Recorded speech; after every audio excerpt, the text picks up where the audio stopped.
Alright everybody, welcome back to this year's episode of Best Brew Ever. I've been off for probably a month since the last time I posted anything. Things are different. Things are different for this year, for this show. Time has been cut because, you know, I have a 8-month-old baby, and before I had, you know, a little more time to brew, but now the schedule is changing on, you know, my schedule, my wife's schedule, babysitter moved, so everything is kind of falling on me now. And as before, you know, I would brew on Fridays. Fridays would be kind of my brew day, which was rough anyway. You know, you have a whole full week of work, and then come home and do a brew session. So that was hard enough as it was, but now, you know, I come home from work, I take care of a baby. You know, I'm up before the sun, take baby, babysitter, work, get baby, take care of baby, and so my wife comes home late at night. Well, not super late, but so it's pretty much all on me. And brewing, you know, trying to make everything right on point, get this temp, you know, mash temps, you know, strike water, all that kind of stuff. With the crying baby, or a baby that, you know, she's crawling now, I can't just leave her, you know. So things are rough as far as my brewing career, I guess. But I'm gonna figure it out. I'm gonna do it. I'm gonna take time wherever I can. So things might not be as I wanted them before, but I'm gonna do it. I'm not gonna stop. This is not gonna stop me. So this episode, we're gonna do a oatmeal stout. I'm sorry, I can't think because I'm actually brewing as I'm making the video. I'm brewing the next beer because I've already done the stout. I'm just doing the intros and all that, so you might see me looking the exact same for the next intro for the next beer, because I'm going to try to do them while I have this time, family, or at a kid's birthday party. I don't like kids' birthday parties unless it's my kids or family or something like that. But so I'm going to try to knock everything out while I can, while I have time. I got the house to myself, you know. So there's going to be, it's not recommended, or even, you know, I usually don't drink while I brew, because you can make a lot of mistakes. Your beer, you know, you're just not thinking when you're you know, drinking. That's what it's for. It's for you to relax, forget about things, hang out, take a load off. But I am going to drink beer, jam tunes, brew beer. So before the long break, I guess we made I think it was the Centennial, the Bicentennial, because December was Indiana's, my hometown's, Bicentennial. So I made a cream ale for that. You can go back and watch the videos, see you know, how the brew session went. Unfortunately, like a lot of the beers, I drank it before I could like, you know, take any video of it or even a picture. Sometimes I take a picture, I can post a picture, but I didn't get that opportunity. and but it came out good. You know, it was, I could have left it to ferment a little bit longer. I would have, but it was more of like kind of like a deadline. I wanted to take it to Christmas for you know, my family to try it. And like I said, they're the biggest critics right there. They will not hold back punches. They'll say it tastes like crap, whatever, this and that. I mean, this is the way it always is. So I got good feedback from it, you know. And even when it wasn't exactly ready. It was a little bit sweet. I would have let it ferment a little bit farther. And it was the bicentennial, so I used not really two different centennials. It's centennial hops, but I used pellet hops and whole leaf hops to get the bicentennial. It's kind of more symbolic than, I don't know if it actually did anything to it. If it would have made a difference if I would have just used all pellet or all whole leaf, if that would have gave it the exact same flavor. But one thing I do have to say is, from this, what I've learned from it, from me, you know, kind of like my taste, you know, take on the hop. It was, you know, a lot of descriptions of Centennial will say, sometimes they'll say grapefruit. I didn't get any grapefruit out of it. I got pure orange out of that, man. It tastes, and in the Walking Dead Pale Ale, if you go back and watch that, you see that there was a lot of Citra and a lot of Centennial in that. And the first drink of that one, I got orange juice, man. It tastes like orange juice. And so I'm really not seeing the grapefruit flavoring from Centennial. So my kind of thought, if I want a orangey type beer or something that tastes like oranges, I'm gonna go for Centennial instead of a grapefruit flavor from that. Because even, you know, I gave it to other family members who are not into craft beer, and they liked it. They said it was good. You know, of course, it was a cream ale. It's not, you know, obviously hopped up and not, you know, dark. It's light, you know, bodied and everything like that. So, and they said, I taste oranges. And how do you put oranges in it? No, it's the hops. And they're still looking at me like, how are hops making orange flavor?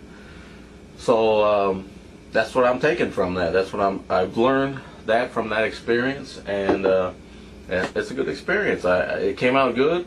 That's always a good thing. Have 5 gallons of a good beer, and I wish I could have showed it to you, but unfortunately I can't.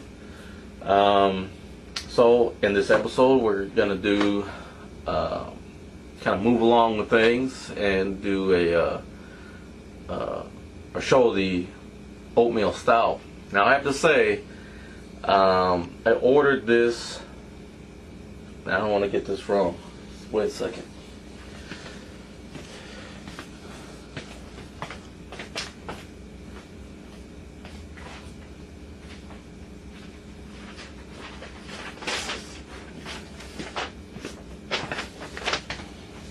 Okay. I ordered from Final Gravity Homebrew Supply on the south side of Indianapolis, and I gotta say, I haven't tasted any of the beers yet. I still have, you know, the stout and the fermenter. I'm brewing a beer right now. I'm not gonna tell you what it is yet, but you know, I ordered it. The guy, you know, I didn't hear anything for a couple days, so I'm thinking, you know, I ordered it online. Because I live on the south side and I didn't want to have to go all the way to the south side to get it. So, you know, I didn't hear anything in a couple days, and then the guy emails me and says, you know, hey, I'm having some problems with the, you know, some of the ingredients that go in the kits that are, you know, essential to these kits. As far as, you know, they weren't in, or he was out at the moment, he's waiting for his deliveries to come in. But he said, he promised me on the email, you'll have it for the weekend. So, the weekend came. It was like Friday, and I'm like, man, this dude chumped me out of my ingredients, man. I need to get something. I don't have anything right now as it is. I don't have anything in the keg.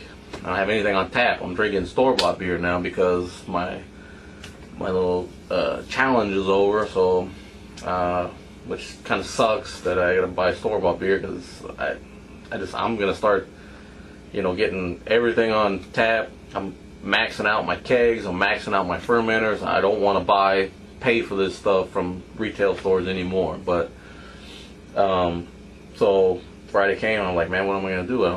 I need to get like a fast beer in there or something. So I ordered 2 kits from Final Gravity, and so I was like, man, I get this Friday night. Knock at the door. The man hand delivered it. No UPS. He didn't take it somewhere and say, here, take it to, pay a little bit more money for, to give it, shipped out right away or whatever. He could have easily just said, pay some money, next day shipping, whatever. Sorry, it's still on the weekend, you got it. Nah, this dude hand delivered it. That's respect to me, He don't know me from nothing. I could have been, total jerk, I could have went off or whatever. But, that's some work ethic to me. I think, he said he was gonna do something, and he did what he had to do to deliver on his word. So Final Gravity, big shout out to them. I don't know how the beers, for brewing the Oatmeal Stout, it seems like it's gonna be great. It's a partial mash, so it's not gonna be all grain, so I don't expect it to be, blowing my mind, but I do expect it to be a decent beer just from the brew day. But I told the guys, hey man, they impressed me. Hey, you can see I'm impressed. So I told them to give them a shout out on here. So a lot of respect for the people at Final Gravity. Don't get it confused, because before I ordered it, there's another place called something else Gravity. I can't remember what. Now I can't remember, but I kept putting that in High Gravity. I think it's another homebrew shop that I kept. When I would try to look for this one online, I would put in the High Gravity, and it'd be in a different state. So I'm sure they could be great too. I don't know. Maybe I'll order something from them sometime. But I try to stay local. Try to help out, my own hometown breweries, hometown homebrew shops. Even though sometimes I, will buy beers from other states or whatever. That's no big deal. It's still USA. And I just like this right here. This is not homebrew. This is a WeMac, a Scottish style ale from one of the bigger breweries, probably the biggest brewery in Indianapolis. One of the bigger breweries here in Indiana, Sun King, which is actually the first brewery that I ever went to, that I would go to all the time when they were still kind of smaller. But it's still a good, it's a good beer. It's not anything. This is like one of their house beers. They used to have 4 house beers. Now they have like 3, but still good stuff. Still supporting, indie breweries and beer scene. I think I pretty much covered everything that I need to cover. I'm probably forgetting a lot of things, and I'll probably remember in the outro or the next intro. I don't know. My strike water is about ready, I believe, for the upcoming beer that we're going to show. Like I said, I'm trying to do a bunch of stuff all at once when I have time. So I really appreciate. I want to say really that I appreciate the subscribers. I don't have a big number of subscribers, but for the people who have subscribed and who do watch, my videos, I really, appreciate it. I really, I've got a couple comments. They're positive, some thumbs ups. That's really cool. To see, the homebrew community is pretty cool. It's something that kind of keeps you going. And I don't want to let people down. People are, sometimes I watch plenty of YouTube channels, and I'm like, man, they ain't posting nothing in a while. I want to, it's like your favorite TV shows. You know what I mean? You want to see the next episode. So for the people who have subscribed and are continuing to watch, thank you very much. And I'm trying to stay on top of it to keep content for people to watch. And there's, like I said, now it's really rough because this is not only a homebrew channel. This is, my homebrew series. But then I'm trying to do the food and work on cars, and so I'm kind of probably spreading myself a little too thin. But hopefully, if I can stick in this thing and years to come, stick in it for years, I can slowly build the library for each series.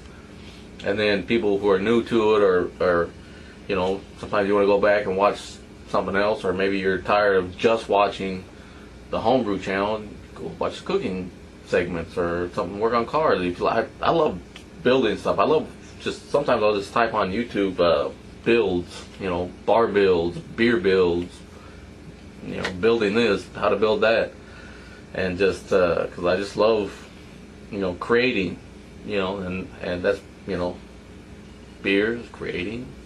Take it from something, or take it from nothing. Different ingredients, you create it.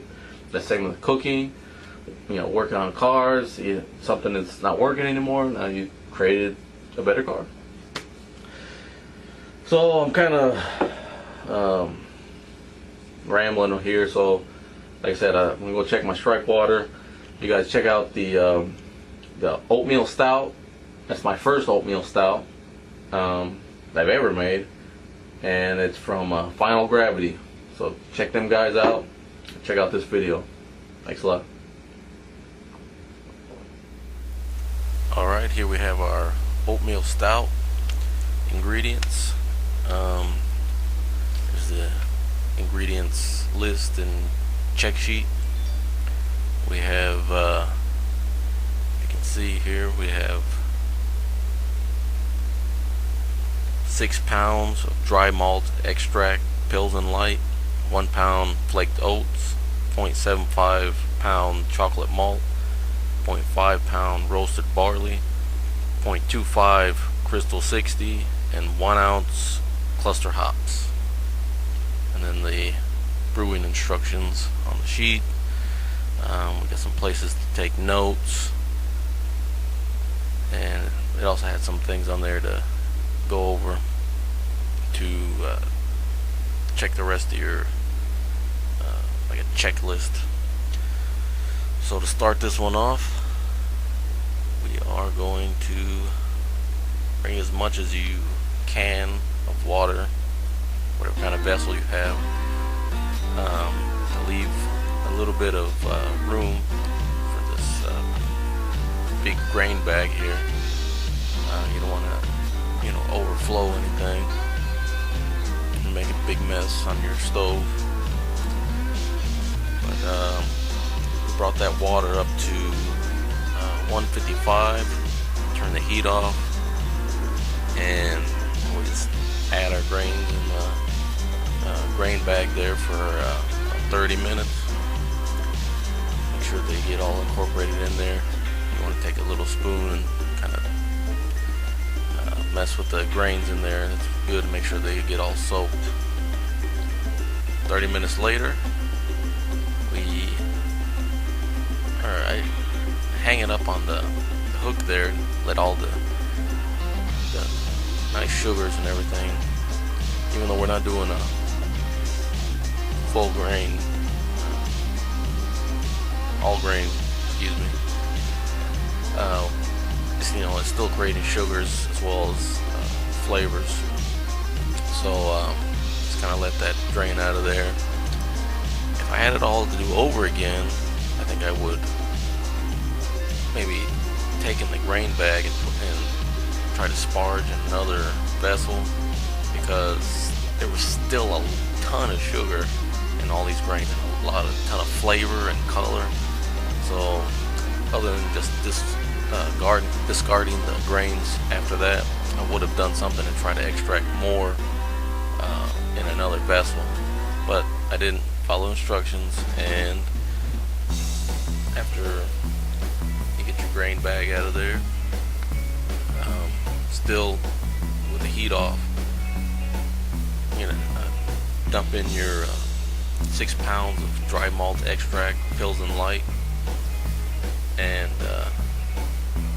it's a little bit of work to covering everything I'm supposed to be showing right there. That's not good video, but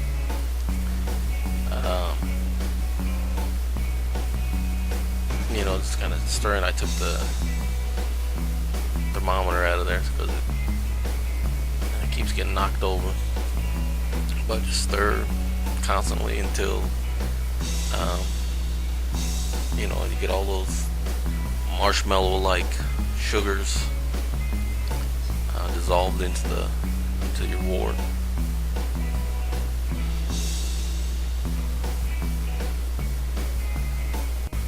And then just go in with your other 3-pound bag of sugary goodness and do the same.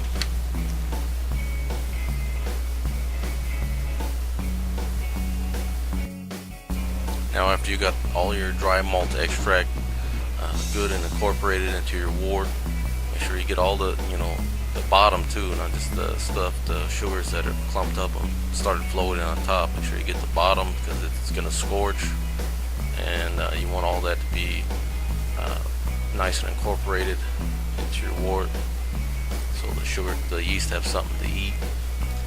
And after that's done, bring it to a boil. And this is the point you kind of be careful. See how it's kind of the liquid level is high up there, and it's very easy to have a boil over. I got my hops over there in the bag, as you can see. A little cold water, always on hand at this point, because you even gotta lift it up a little bit, because I can tell that bad boy was getting ready to go. And when it goes, it's super fast. There's really nothing you can do, and you don't want to be trying to pick that up because it's hot already, and pick that up and have a boil over on your hands. It's not going to feel good. You might end up dropping the kettle. Stuff's going to go everywhere. It'll be a bad brew day. So just keep a little bit of pay some attention to what you're doing at this point. And that cold water and the spray bottle is a good little idea. Now I'm just incorporating my 1 ounce of, I think it was cluster hops pellets. And also, what I would do differently with this is, I don't think I would, and I think in future episodes, just kind of leave the hops in the big bag. It's kind of hard to explain, but I think I would kind of tie the hops in a shorter point so that liquid can't fill the hop bag, because I don't know if I really show later, you can leave it in there for an hour, but if I show later that it's hard to get all the wort out of there, eventually I think I end up just dumping some out, because I didn't want the hop particles to get back in my wort. So now, an hour later, and you can see, look how much wort is in that bag.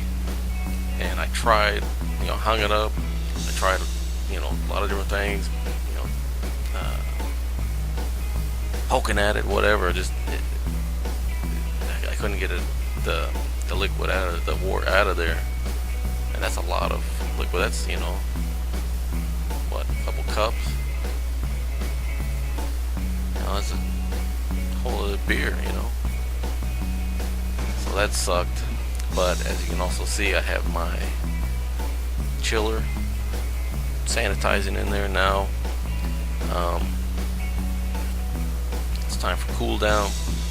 I got my ice bath, got my wort chiller hooked up to the faucet, and I'm just trying to get it down to pitching temperatures. It's not really that hard with the wort chiller and the ice bath in this small of a vessel. Nowhere near like if you're doing all grain and trying to chill with the garden hose and the keg out there. But so this is super simple, kind of stirring to get contact with the hot wort on all the cool surfaces that I'm creating here.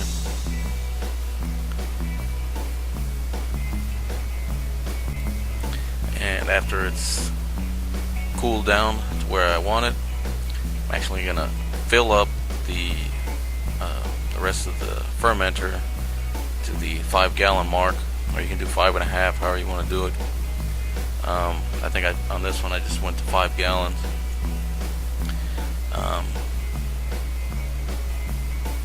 Looks like I got it to 5 gallons here. And I'm adding in this is yeast. It's my harvested yeast, US.Ep.1. The kit actually didn't call for that, but try to save some money. I know US.Ep.1 is good for a stout. I don't know how it's actually going to affect the beer. So that part, I can't say how it would have came out if I used the yeast on their recommendations, but it's what I had, and I wanted to save a little bit of money, so that's what I used.